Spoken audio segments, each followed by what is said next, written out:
Hello and welcome to another episode of Feeding Fatty. I'm Roy. I'm Terry.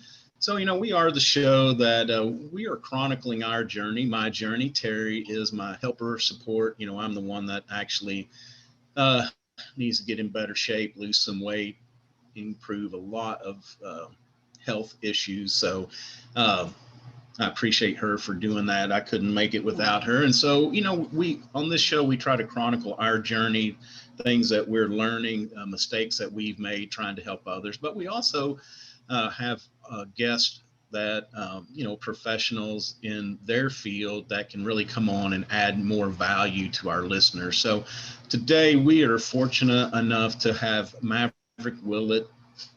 He is an ISSA certified personal trainer, fitness and nutritionalist, or fitness nutritionalist. He is a former Army Ranger and former collegiate basketball player with a passion for helping women and mothers lose weight and regain control of their bodies. Growing up, both of his parents were competitive bodybuilders and taught him a great deal about the importance of taking care of our bodies. Maverick, thanks a lot for taking time out of your day to be with us. We certainly do appreciate it. Thank you. I appreciate you too. Thanks for having me. I'm just happy to be here. Yeah. One thing I failed to mention is that, that is kind of your specialty, is that you are focusing pretty much explicitly on women's transformation. Not only that, but after giving birth, so that is kind of where your focus has been for the last year or so. Is that correct? Yes. We focus primarily on women, moms, and okay. Yeah, this is something that we decided to do about a year ago. In this industry, you want to niche down, and that was who I resonated with the most, and who I love working with, and who Sophie loves working with. So it just kind of naturally happened. Yeah, and we do want to say that if we had a little pre-show discussion, and your wife is part of your partnership, so y'all work together, even though she's not on here with us today, correct? Somebody's got to watch the 8-month-old. So yeah, unfortunately, she's yeah, right. And I get to be with you guys. 8 months. 8-month-old, is that what you said? Yes, yeah, he's 8 months. Wow. Are you getting any sleep? We're so lucky. He sleeps through the night. He's been a good baby. I mean, we feed him the same stuff we eat. We just puree it for him, and we went away from the Gerber stuff, and his stomach is so much better for it, and he's just growing like a weed. We're so lucky. He's a great baby. Awesome. Great age. Yeah, 2 happiest days of your life, when your children are born, and then the second one's when you get them off your payroll. So you can look forward to that one. I got another 18 so. Yeah, right. All right. Well, if you don't mind, let's just start out with, tell us a little bit about, how you ended up here. I know that you are a former Army and an athlete. Your parents were both competitive bodybuilders. So, I mean, it's a little bit built into your DNA, the fitness portion of this. But, you were saying that I really want to hear your story, that, you were doing this on the side, had another job, and you finally just said, this is what I want to do. I'm not looking back, and I'm going to make a success of this. So tell us a little bit about that transformation. Yeah, of course. I was in the military. I got out and was having some trouble finding, my calling, I guess you could say. Like you said, fitness is kind of ingrained in my DNA. My parents were both competitive bodybuilders, so I grew up in that culture of fitness, and watching my mom, especially growing up, we had a very unique relationship. I mean, I didn't out bench press my mom until I was like 17 years old. So that was a pretty, oh my gosh. She was a beast. And so that was a very unique upbringing to compete with them in the gym and have that kind of bond. It was a very solid bond that we built, just that mutual exertion, pushing each other and achieving that stuff daily. And we had a home gym, and so it was something we did every day together. So, and learning how to eat. My mom, very, very smart with nutrition. My dad was more of a, if it fits your macros kind of guy, but she was really dialed in. And that got me a foundation of knowledge at a very young age of how to eat to change your body. And so I took that with me in my athletic career and my military career for performance then. And then now to help, people change their lives through nutrition and holistically, especially, and kind of heal metabolisms from the fad dieting out there, the misinformation, give people a blueprint for success for the rest of their lives. But like you said, I was Up till 2 years ago, I was working, I'd worked several different jobs. I was in car sales for a while, and nothing against car sales. I enjoyed working in the sales field, but I just wasn't enjoying what I was doing. And I had this thing on the side that I loved doing. I loved helping people change their bodies and use my platform on social media to do that. And I was like, there's got to be more here. And I saw other people doing it.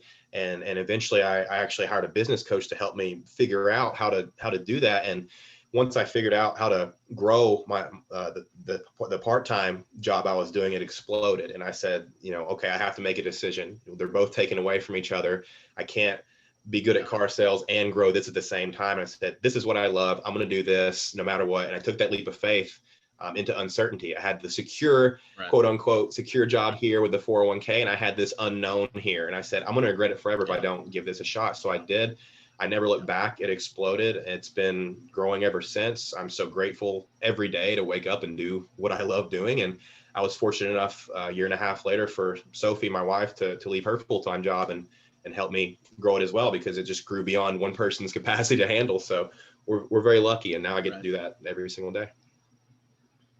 That's awesome. Yeah, that's such a great story because, as we said earlier, any transformation, if it's career, relationships, or, our relationship with food, exercise, we've got to come to that realization that, we're going to push this forward and be successful, because as long as we have one foot on each side of the line there, and it will just take eating, as long as you're, kind of still nibbling on some candy and chips and things like that, it's really hard to commit to the being healthy. You got to just go all in and do everything that you possibly can to make it work. Yeah, we're conditioned to stay in our comfort zone. We're conditioned to avoid any kind of quote unquote danger. We are conditioned self-development from ages 0 to 10, and it keeps us from doing anything that could bring that danger. So we live in a conditioned state of living in fear and approval. We want other people's approval. We fear judgment, and we fear leaving our comfort zone. And so that's where I was in my comfort bubble, and I was afraid to take a step into the unknown. And like you're saying, that's a huge thing with nutrition as well. A lot of people have patterns that they're used to in their behavior that have been conditioned in their mind, their internal narrative. And it's how they cope with things in their life. And to take a step outside that, it takes time, and it's a fearful step for a lot of people. So I'm going to ask a loaded question. I mean, I'm sure there are many ways you could answer it. I don't know. How do you make that change? How do you recondition yourself to do the healthy, make the healthy choices on eating? This is my conscience talking.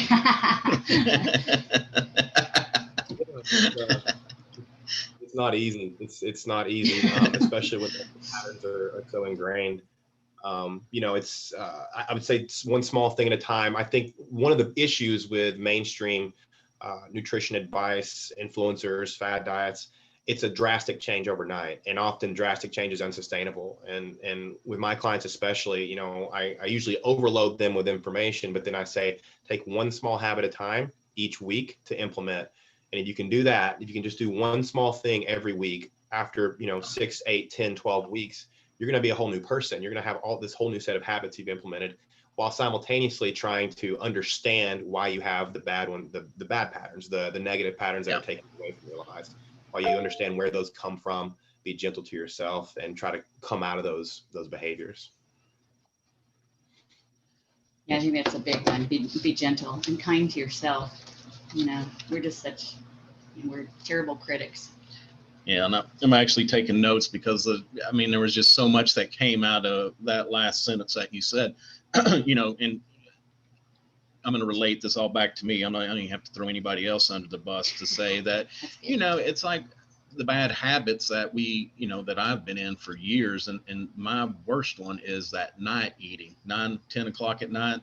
If I'm still up walking around, I'm ready for, a bowl of popcorn or some kind of a snack. And then you go to bed and it's harder than, I don't know, there's that feeling of going to bed not totally full, that it just, and it's psychological. I realize I could go in there and go to sleep, but it's that conditioning to do it to break that habit, it's very, very difficult, very difficult. And, we try and struggle and, we do good for weeks at a time and then all of a sudden fall off the wagon and, back at it again. So it's something to constantly work on. Mm-hmm. Yeah. The other thing I think that you brought up was,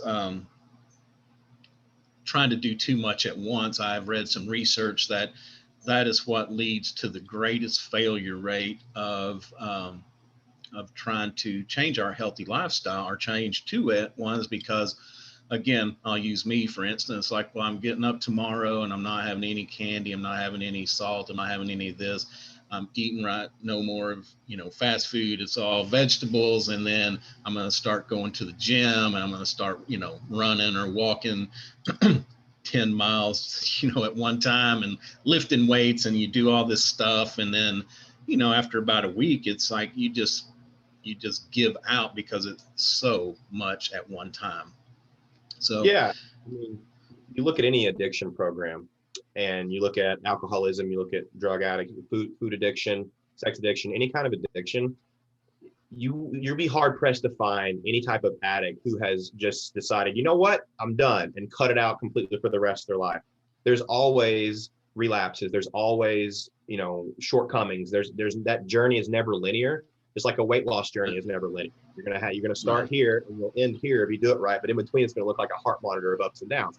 The same way with almost any other journey. I mean, there's gonna be, that's where being gentle to yourself comes in. It takes time to unwire behaviors that are hardwired into our mind. It takes a lot of time. And, we didn't become that way overnight, so it's not going to dissipate overnight. And so having a program where, like, for instance, if my clients have trouble with soda, for instance, if they're like, hey, I got to have soda, I'm like, don't cut it out like completely. Don't cut it out completely. What we're going to do is gradually decrease over time, try to taper it off. Understand the feeling before the feeling. There's always a feeling that makes you want to have that Coke. There's always something. Is it stress? Is it, what are you trying to escape? What are you trying to soothe with the said behavior? There's some kind of thing you're trying to escape from. So being mindful of that often leads to a change in behavior down the road. But just scolding someone or saying, don't do that, isn't going to help, because it's coming from something else that they've learned to use that to medicate in some way. Food is no different from any other addiction. That way. And I find myself, I'm on both sides of that equation. I think it's it's that soothing factor.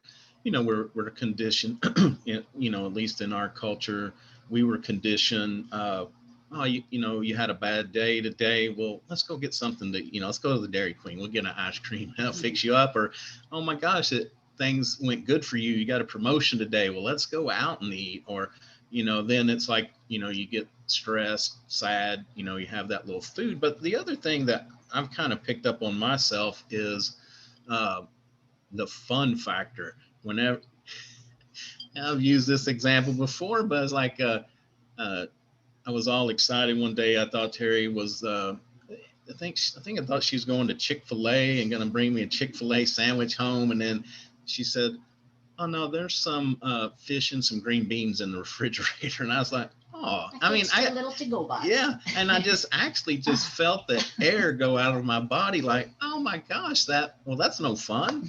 And so, but we, with COVID, we don't go out and eat and don't go, see the kids, because we would meet at a, place and have some hors d'oeuvres and maybe a drink or something, and just being out in public. I mean, we don't get to do that a lot anymore, but that is a big takeaway, is that fun factor for some of us too. Yeah, it's such a good point. And that's another thing that I do is, oftentimes there's a lot of shame and guilt centered around that indulgence. I don't like to call them cheat meals. I like to call them planned indulgences, like what I like to call them. Yeah. Kind of less negative, and sounds better. Yeah.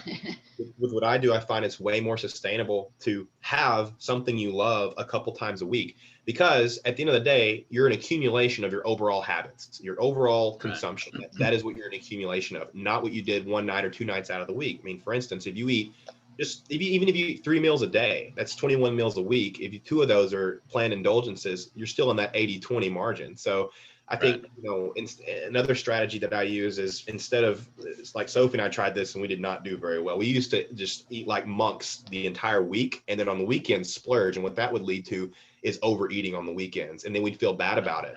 So instead of that, we started eating an indulgence on Wednesday and then Saturday. So now we have it twice in the week. We tend to eat less in that meal than we would have if we would have waited longer. And we're getting something every 2 or 3 days to keep us, happy, and we don't feel any shame, no guilt. And so that's a strategy I use with my clients as well, to say, hey, it's okay to have that food that you love to eat, in moderation from time to time, and not feel shame and guilt about it. Yeah. And as we prepared for this, last night I was doing some reading, and I guess the other thing that, this intuitively, but it kind of came out very strong yesterday, was, people like myself that have a large amount that they want to lose, it can be overwhelming and daunting. And so, what I'm trying to do very hard is shift that from, I'm not focusing on the 100-pound journey. I'm focusing on the 1-pound journey. The 1 or 2 pounds this week, that's what I need to focus on, because like you said, string together 52-pound loss weeks and you've got your 100 all of a sudden. But it can be daunting as somebody that's heavy to think, I've got such a long journey that I'm gonna have to take a break and have some M&Ms to kind of get me started here. Yeah, focus on the next step, not the ladder, is something I always say. Just focus on the next step. You look at the whole ladder, it can be daunting, but when you just look at that next step, it becomes a lot more manageable. And you also brought up about it's a culmination of our habits and patterns. And so that's kind of off topic, but there's a book called The Slight Edge that I had read years ago. And it is a great book to kind of explain that whole factor, is that, if you're going through life and you're eating, and you go out and you eat that one McDonald's hamburger, it is not going to hurt you or be bad for you.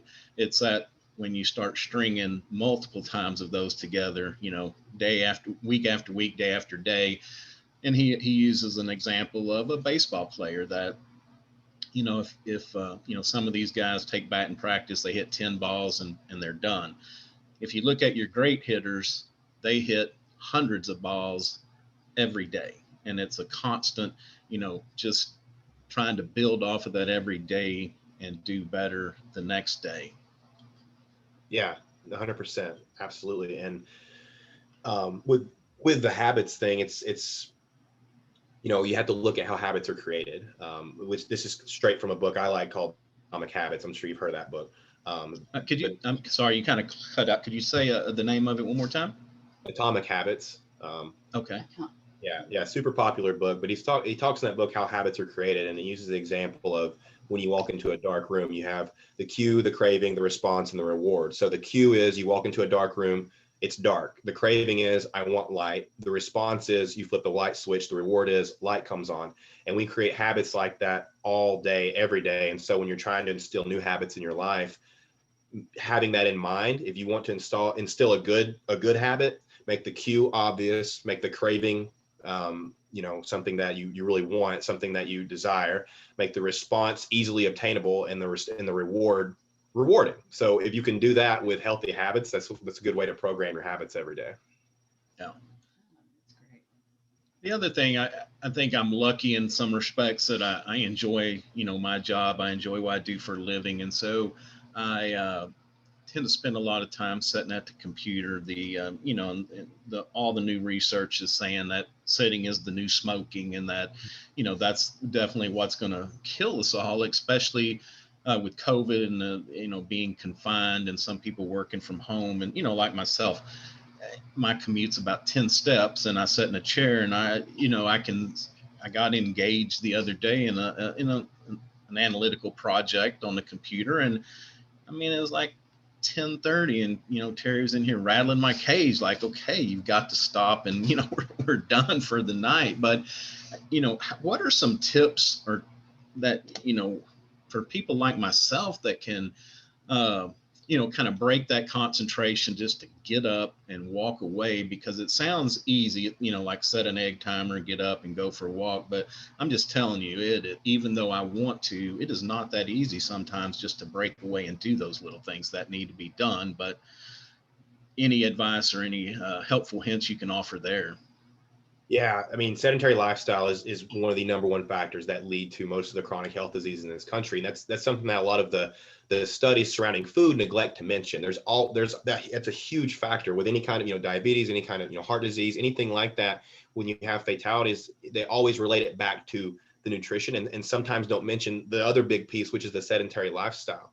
Right. And so what I found is, you have to break down like how we burn calories every day. It's simply, non-exercise activity is a huge bulk of that. So 70% is burned at rest. So your metabolic rate, just breathing, functioning, 70%. And you burn more at rest, the more lean body mass you have. 15% is non-exercise activity. So walking, typing, and that category is going to be higher or lower. All these categories will be higher or lower based on your lifestyle.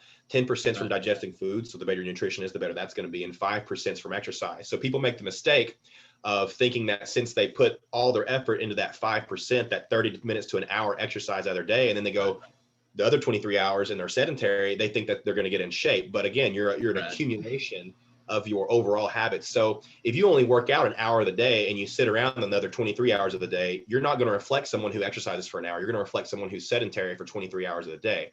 So giving people there's perspective on that. What I do with my clients is 10-minute walks. So, and I didn't make that up. I got it from a mentor of mine named Stan Efferding, but 10-minute walks are very effective, especially post-meal. And when you couple them with a meal, you have to get up and get some food eventually. So that sometimes just having the walk by itself isn't enough, like you're saying, to just remember or set a timer.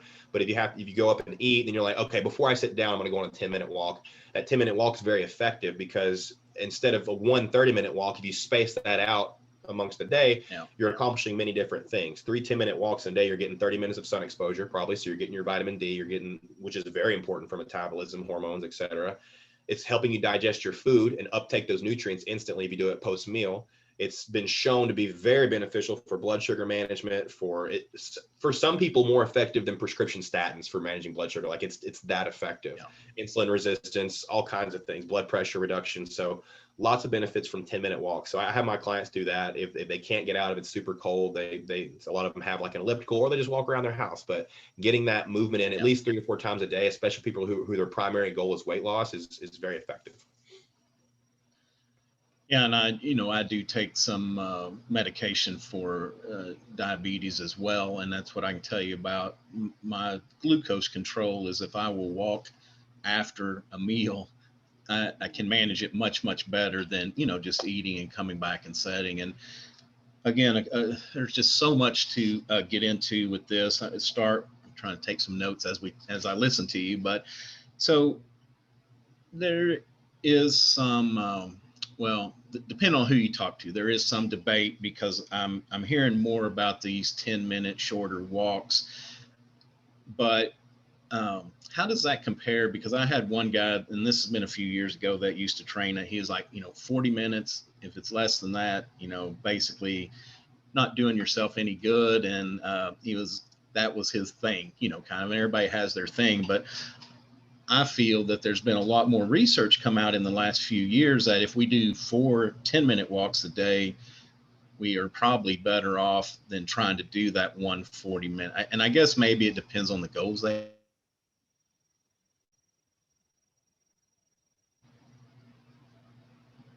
Yeah, sorry if it froze for just a second. Yeah, so. Oh, yeah, okay, yeah.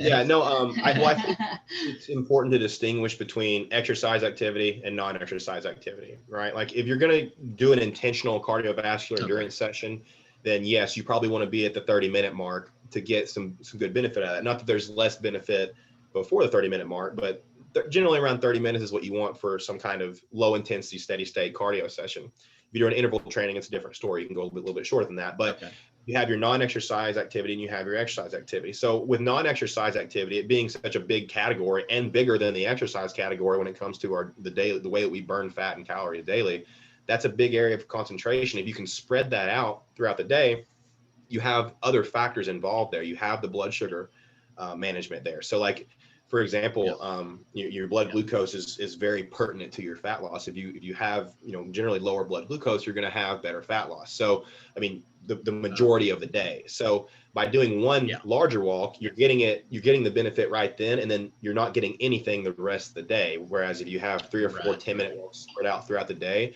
you're having longer, better optimal management of your blood glucose as a cumulative effect throughout your active day.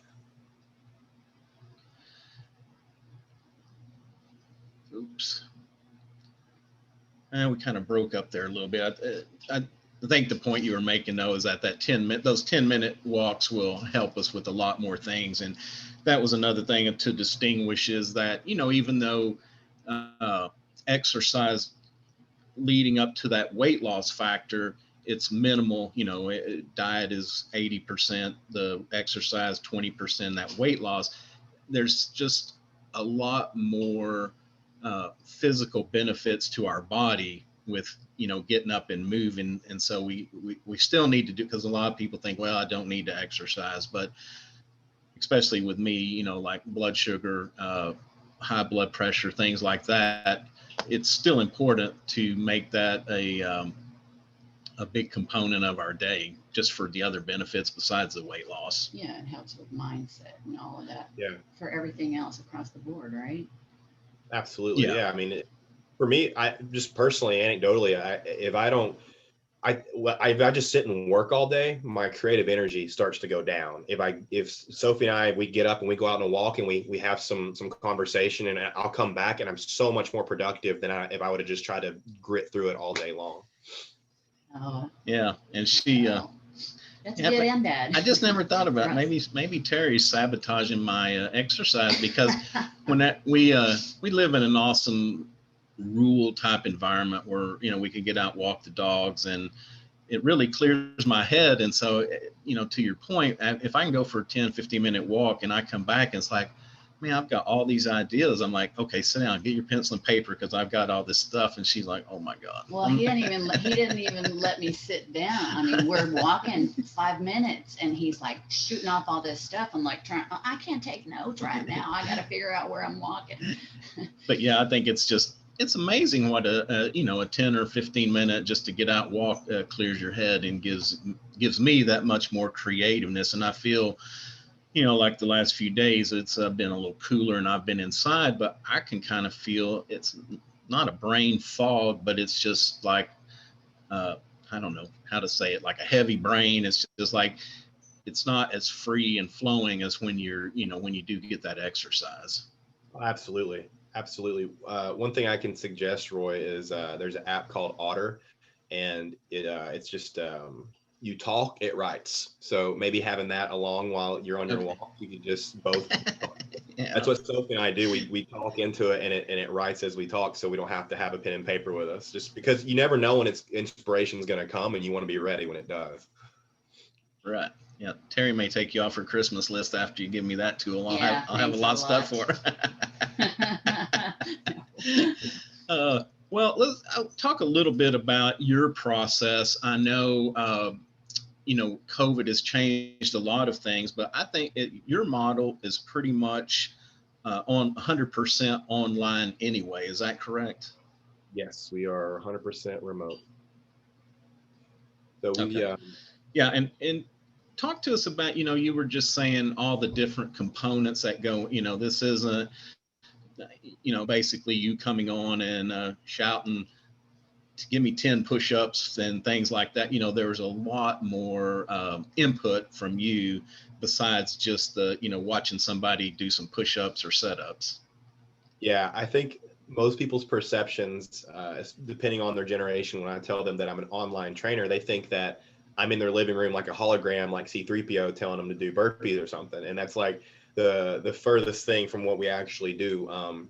We are very nutrition focused. So you get a personalized nutrition plan based on what you're trying to achieve. I've been a nutritionist for years. So that's very fully fledged. Years went into this nutrition plan, focused on gut health, hormones, just basically a blueprint for success with your nutrition. So people never have to be in this area of, what the hell do I do? I've Googled one thing and I've gotten 200 different answers. So-and-so is doing this, and I don't think that would work for me. They have that blueprint forever. So that's number one. Number two is, yes, we do training plans as well. We have our own training platform where we can give you, there's video demonstrations. If you're, especially right now, if you're trapped at home and your gym's closed, whatever's going on, at home workouts, that's really big right now. So we have, with resistance bands, free weights, whatever you have available, we cater workouts to that. My wife, Sophie, she does a live stream in our Facebook group every week where she does an at-home workout. And that helps a lot for people who need, because it's hard to keep it fun at home with working out, finding new things you can do to challenge yourself. So we make sure that we meet them there with that. The biggest part of what we do, though, is the accountability. So we have a Facebook group, hundreds of women who are, have similar struggles, similar challenges, who are crushing it because they have surrounded themselves with a group of women who are like-minded, who are positive, who are uplifting. So no matter what's going on in their lives, what's going on in the news, what's going on in the media, whatever, they have this group to go to, and it's always 100% going to be positive. It's going to be a positive influence on their life. It's going to be uplifting, and it's going to keep them focused on their goals. So we have that community where we do free challenges every week, give away free prizes for those challenges. Sophie and I do 5 live streams a week in that group right now. We're adding more every month, it seems like. We do group calls. We all get on Zoom just like this, but there's 30 of us, and we celebrate wins. I answer questions that were asked throughout the week in depth. And outside of that, they have access to us around the clock. So any questions that get asked, they get answered. We're there for any feedback they need. We do weekly check-ins. We do one-on-one responses to those check-ins. So it's just about as involved as you can get with an online coaching program. And that's why it's seen the success that it has. So what does your client look like? I mean, I know transforming women, but is there at a certain fitness level? What's your client?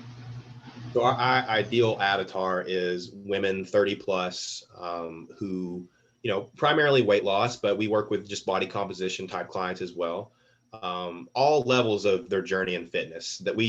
Our job as a coach is to meet you where you're at and take you the next step. So for instance, I had a lady in my program this past year named Tammy, who at the start of the program, she couldn't even, get off the floor, get down on the floor, do any exercises. So we started with walking. We started with just, addressing the nutrition, addressing the mindset stuff she had going on, centered around food, and just started with walking. And over the past year, she dropped 60 pounds, and she's now jogging in the gym for the first time in her life. I actually got on a FaceTime call with her and showed her how to use the different machines, and she's crushing it. She's doing things she hasn't done in 30 years. And so that's someone who didn't even know how to exercise or wasn't even able to, who is now doing all those things. So that's what we can do with someone, even not being there in person. Yeah. Wow. Yeah, that support is such an important component in this, and not only for the exercise part, but for the eating part. I mean, because as we go through this, we have questions. Sometimes it's like, oh, let's just go ahead and slide one by. And if you have somebody that, you can reach out to, or if you're going to have to face somebody at the end of this week and say, what did we eat? You tend to change your mindset a lot more.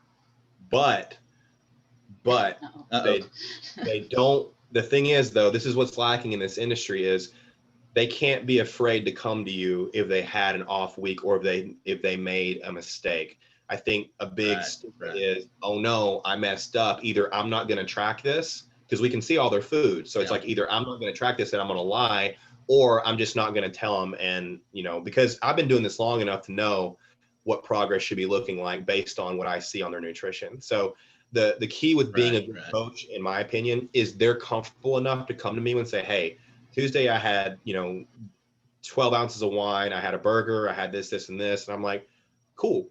That's totally fine, because the rest of the week you did really well. Going forward, here's what we're going to do. Right.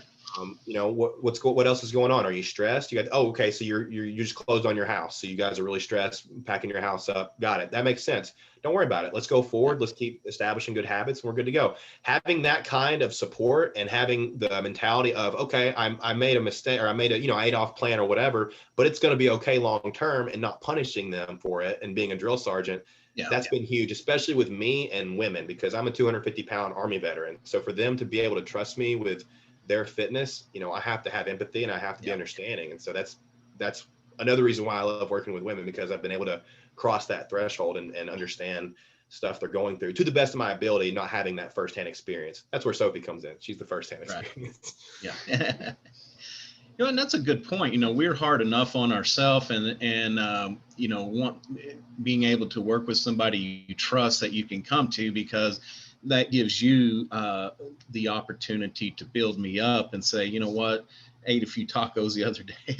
It's not the end of the world. And, because the sad thing is we do bad and then we give up, and then the trajectory just goes downhill from there. And it's like, even if we could just make a little bit of a comeback from a bad day or two, we're still going to be way ahead of the game moving forward. So it's so important to have that reassurance. Yeah, and that empathy factor is a huge deal, especially when you're dealing with women, because they don't need the harsh words. They just don't need the guilt and the shame. We pile enough of that stuff on as it is. Need somebody who's going to be able to understand. Right. And just listen, not try to fix, and at the end of a month, oh, I'm sorry. If they've, instilled all these new habits and they're doing all these new things, at the end of a month, when they look back and they're like, wow, like I've actually come a really long way, despite me sabotaging or trying to mentally sabotage myself every step of the way. I've actually come a really long way. So then I have that progress to look back on and say, well, this is where you were. This is where you are now. You're doing all this new stuff. You're doing a great job. And that builds momentum with them, instead of, being afraid to tell me. I can't rule through fear. That never, ever works as a coach. Right. I do have one question about something that also came up yesterday. Are you familiar with the TRX bands? Yeah. Those yellow bands, are those pretty decent for? I mean, I know I see a lot of, you can do so much with them. And at one time, the gym I go to, they had one in there and they've since removed them. But, those, I just wonder if the time spent on those doing some things is worth the effort to get one. I think that they are a great addition. If you don't have access to free weights, because in my opinion, free weights are always going to be the best. However, if your gym's closed, they're a fantastic piece to have for maintenance or even some progress, depending on where you're at in your journey. Absolutely. TRX bands have their place. And even if you do have access to free weights, they have their place in a program for extra stimulus. I mean, you have to use a lot of stabilizers with TRX. I think they're a fantastic invention and a great addition, but I wouldn't, if I had access to free weights, I wouldn't base my entire program on them. Okay. Yeah. And you brought up a good point about, about the free weights. And if you don't mind, explain the difference between, like in the old days, the universal machine, and it kind of set the stage for those that may not understand. The weights are on guides, and so you push the weight up and down for sure. But with free weights, there are a lot of stabilizer muscles that you have to use and get benefit of that as well. If you would kind of expound on that just a little bit. There's just less variability. There's less margin of error with free weights. I mean, the resistance is always gravity, and you can't cheat gravity. You can't do anything but the exercise. And I know it can be intimidating for a lot of people, especially in the free weight section of a gym, to go in there, especially if you're not experienced with it, to give it a try. But it is the most effective form of changing your body. At the end of the day, it will always be the most effective form. With machines, you have to worry about who they're built for. You have to worry about a lot of other advanced principles. I mean, a lot like me, for instance, I have to finagle myself into every single machine because I'm so large, to get the proper angle for the exercise to even be effective. I mean, it's, you feel where I want to in the target muscle. So I'm imagining someone who's brand new to exercise trying to make that connection while they're in a machine. It's hard, and without someone guiding you, machines just are not going to be as effective, because you're rolling the dice with if you're even doing the exercise correct or feeling it in the right spot to begin with. In my opinion, machines are a lot more advanced. We have some guests. Hush, hush, hush. Yeah. Oh my goodness, that scared me to death. I thought we were under attack for a minute. Check your heart. Yeah. Okay. Come on, Oh now. my gosh. Okay, sorry about that. Don't Outburst. worry. Oh my gosh, that was loud. Broke my train of thought. So yeah. So anyway, that's the difference in the free weights and the machine types. The other thing is I think on the nutritional side, the importance of journaling, not only so we know, but so we can look back, because I think, like for us, one thing that we learned, it wasn't as much as for the calorie count, although that's nice and helpful. It's for all the other things that we don't know are in food. And so, kind of an exercise for us when we started cooking more, quit doing more fast food or easy takeout stuff. It's even the prepackaged food in the grocery store, when you put that into some kind of a nutritional app, you are just blown away at all the stuff. And mainly we'll say probably salt was the big one that always got our attention, but there's just a lot of other stuff that's in there that is not really probably what we want to be putting in our body. So anyway, that's kind of a twofold thing, is the prepackaged versus the fresh, but also, just that importance for journaling. So not only do we know what we're eating, we can be true to ourselves. And then if we don't lose weight this week, or if we don't lose enough, we can kind of look back and say, well, here's exactly why. Oh my gosh, it's so important. It's so important because gosh, for so many reasons. Number one, becoming aware calorically of what you're intaking on a daily basis. I mean, that's where fad diets miss the mark big time, with messing people up, is because yes, you'll lose a little bit of weight by cutting out entire food groups, but if you don't understand what a plate of food is supposed to look like for your personal goals, I mean, that's a tool you can carry with you for the rest of your life. So with my clients, I always tell them, the mindset is you're not going to track calories for the rest of your life, but doing so for a certain amount of time gives you that invaluable tool of knowing what a serving for you should look like. And it's different for everyone. And especially for couples, I find that with my couples, there's a huge disparity. They'll realize, holy crap, I was eating as much as he was, just because we're around each other all the time. And that's why I was putting on weight, because that's a full grown man and I'm a woman, and that's not okay for me. So they learn individually what they should be eating. The other thing is, you learn what, like you said, what nutrients are in each foods. If you need this many carbohydrates, what's a good food for carbohydrates? What's a good food for protein? What's a good food for protein that isn't loaded in fat, or a good source of carbohydrates that's not loaded in sugar? I mean, your fiber, it gives you so many tools to take with you for the rest of your life. And it can help you understand what your weekly intake is, let alone your daily. So like, with weight loss, especially, if your maintenance amount of calories is 2,000 and you eat 1,800 every day, Monday through Friday, right? So that's 200 times 5. So that's 1,000 calorie deficit for the week. But then on Saturday and Sunday, you eat,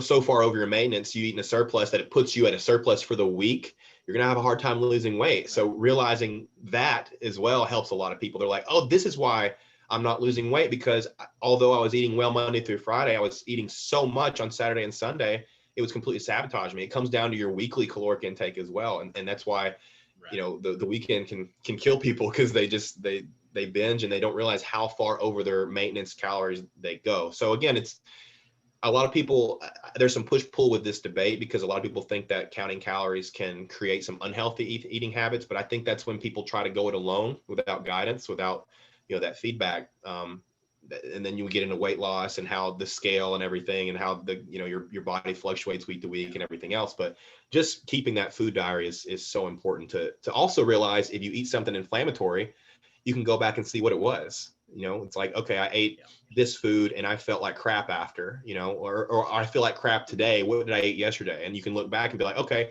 there's something going on with those egg whites, Yeah.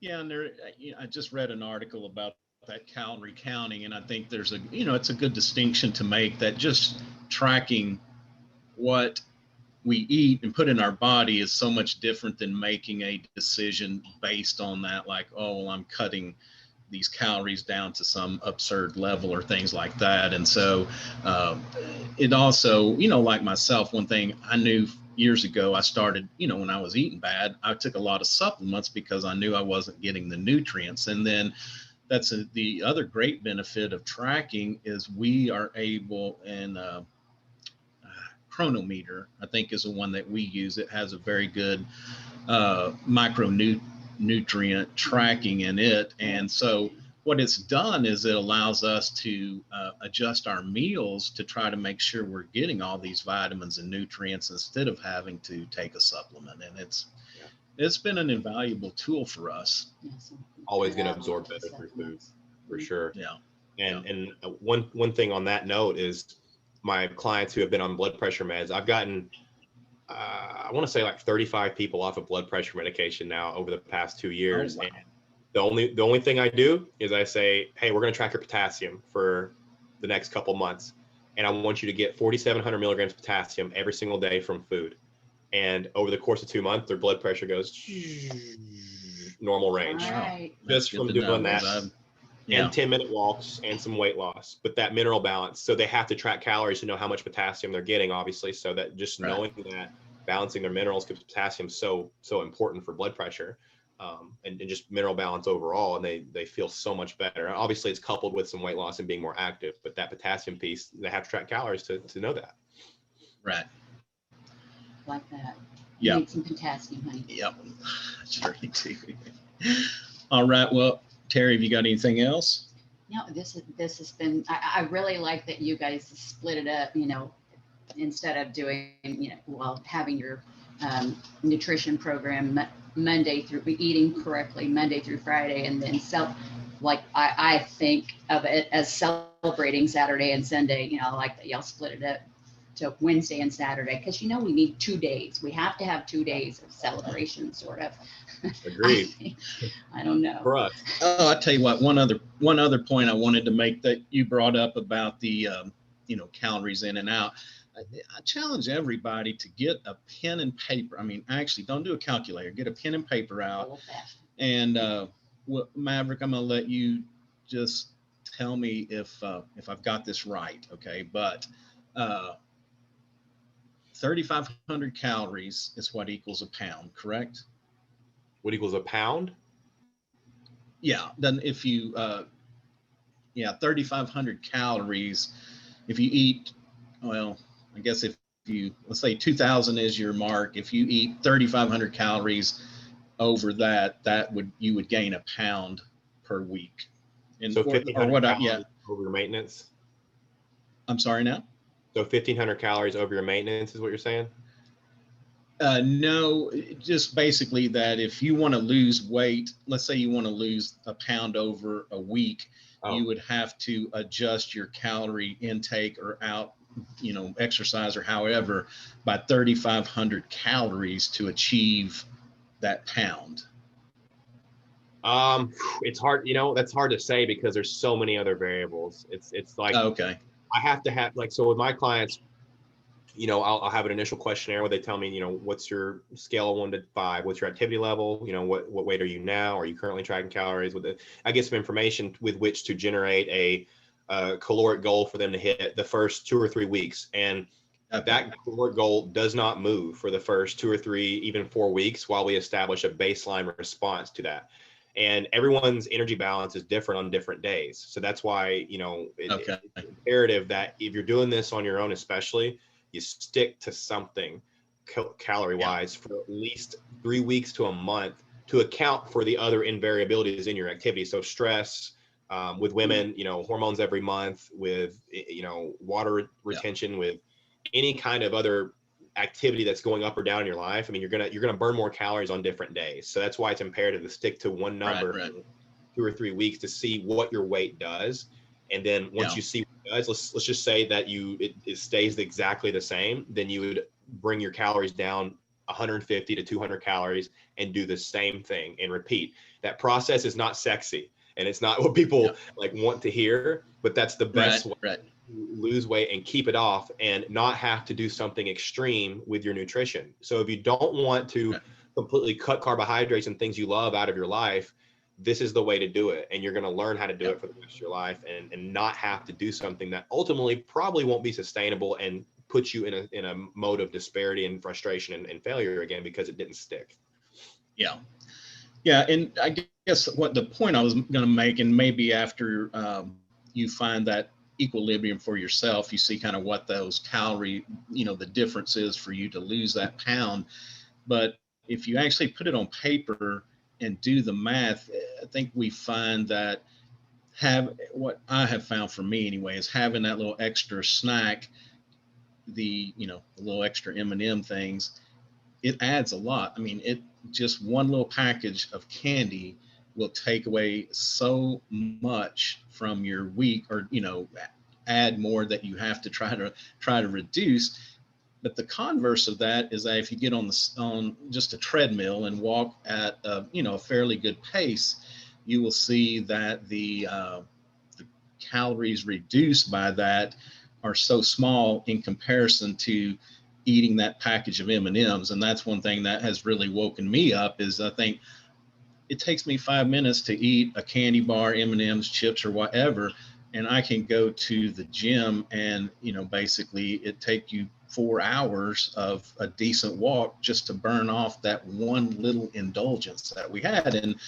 And I'm not trying to stress that we've got to cut everything out, but I think I just wanted to look at things from the mathematical side of how we sabotage ourselves, and then what you would physically have to do to overcome it. I think it makes me personally make a lot better nutritional decisions, trying to do the math, because it's incredible. I mean, it really is.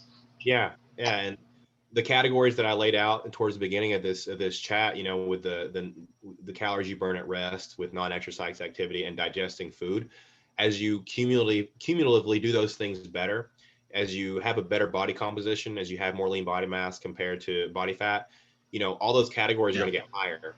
So once that happens and your metabolic rate comes up, you can get away with eating, your things you love to eat in larger amounts or more frequently than you could before, when you were in poor health, or you had a higher body fat percentage and everything else. You were more sedentary. As those other categories get higher, you can actually indulge more often and not see the effects as much as you used to. And that clients have found that as well.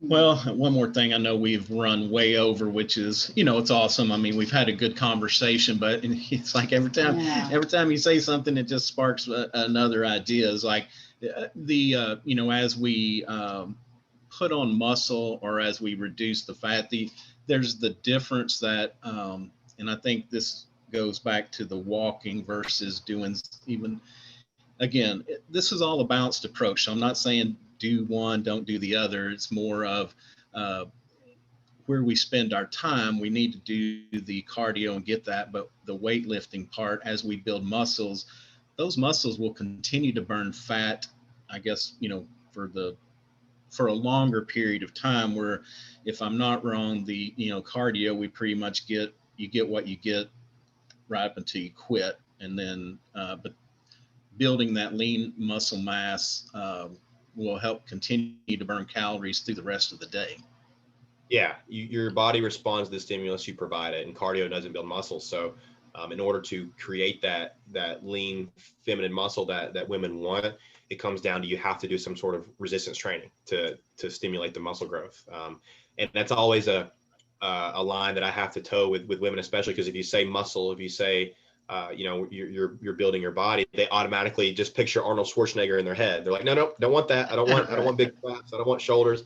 And so getting past that mindset of, look, every fitness model you see, and granted, a lot of them are probably Photoshop, but every ideal body that you see on TV or whatever, they lift weights, all of them, every last one. There's no way you can build a lean, feminine muscle type of body without lifting weights, without doing that. So yes, the muscle you burn more at rest, because your base metabolic rate has to be higher to accommodate that. I mean, you have to eat more to accommodate that muscle growth. And that's great news for most people. It's like, hey, you get to eat more if you put on some muscle, and do it.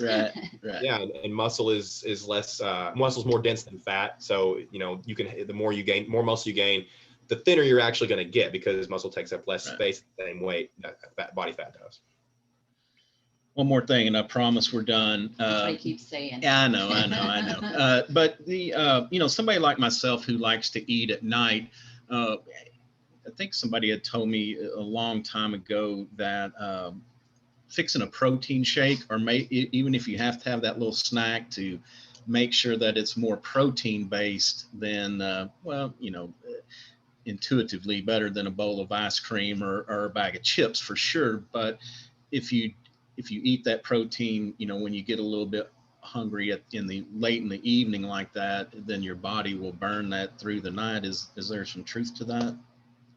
Yeah, like the myth, there's the whole notion that eating right before bed will make you more prone to gaining body fat's a complete myth. I mean, again, it always comes down to your overall energy balance. I mean, it doesn't matter I would never recommend someone do this, but if your maintenance amount of calories to maintain your weight is 2,000 and you don't eat all day, and then you eat 2,000 calories right before your head hits the pillow, you're not going to gain weight, because you're still in that maintenance. At the end of the day, in 24 hours, you didn't consume a caloric surplus. So although that's not ideal for metabolism, it still comes down to that no matter what. So what matters is your overall caloric intake for the day. So eating closer to bed doesn't affect that. But as far as like what I recommend in my program for people who have that type of craving, I look at what they're eating throughout the rest of the day. If they're getting their fructose in from tropical fruits, oftentimes cravings are a result of a mineral imbalance or mineral deficiency. So we address that first. But there's different things you can do. There's different creative little things.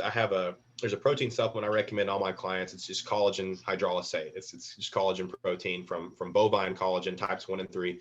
Really, really good for your digestion, gut health, really good for your skin, hair, bones. So it's a great product for women, especially.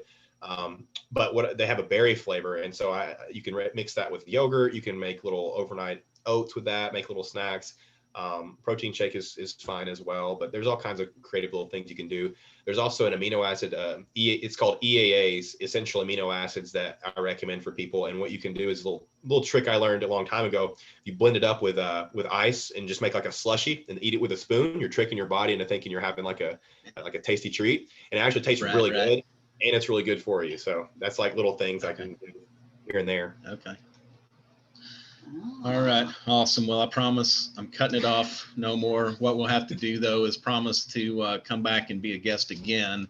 So we can, there's just so much to cover. And then, of course, we can get so in depth on so many subjects that we could talk for hours. But we do appreciate you coming on. So is there a tool that you use in your, and it could be a workout tool or a nutritional tool, but is there something that you do in your daily life that you just can't do without, or something that really adds a lot of value? For my life, I use, I like my FitnessPal as the nutrition tracker of choice. I know there's different ones out there. I just find that's the easiest one. You can scan barcodes, you can save recipes, it's saved the most frequently entered foods. So as far as just being aware of my caloric intake, I think that's probably the one I would recommend most. It's the one I use for my clients. I think bang for your buck, that's going to be probably the best thing. Yeah.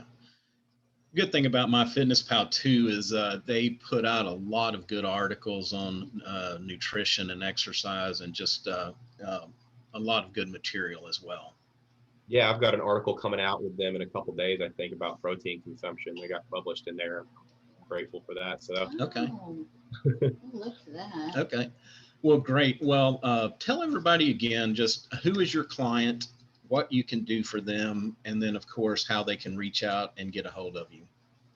Yeah, so women 30 plus who, moms, busy women who, have their body has changed since high school, having trouble dropping stubborn body fat, stubborn weight, and just looking for an answer when they're tired of Googling one thing, getting 200 different answers. They're tired of the fad diets. They don't want to restrict themselves. They want to create time and reduce stress in their life, and finally have that one-stop answer for nutrition and wellness and mindset, the whole shebang.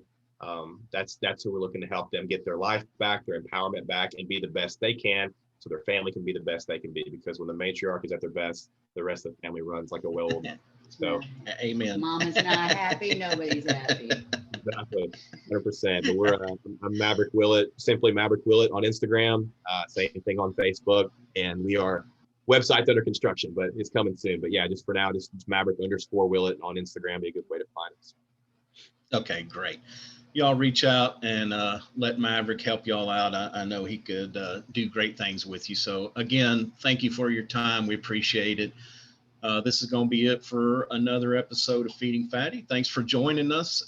Again, you can find us at www.feedingfatty.com. You can find us on Instagram, Facebook, Twitter, and also when we publish this episode, the video will go up on YouTube. So we look forward to hearing from you. If you've got a good story, reach out to us. Also, if you're a professional, in the nutritional exercise, anything to do, mindset, anything to do with getting us healthy, reach out. We'd love to hear from you as well. So until next time, take care of each other and take care of yourself. I'm Roy. I'm Terry. Thank you, Maverick. We appreciate it. Thank you all. Thanks for having me.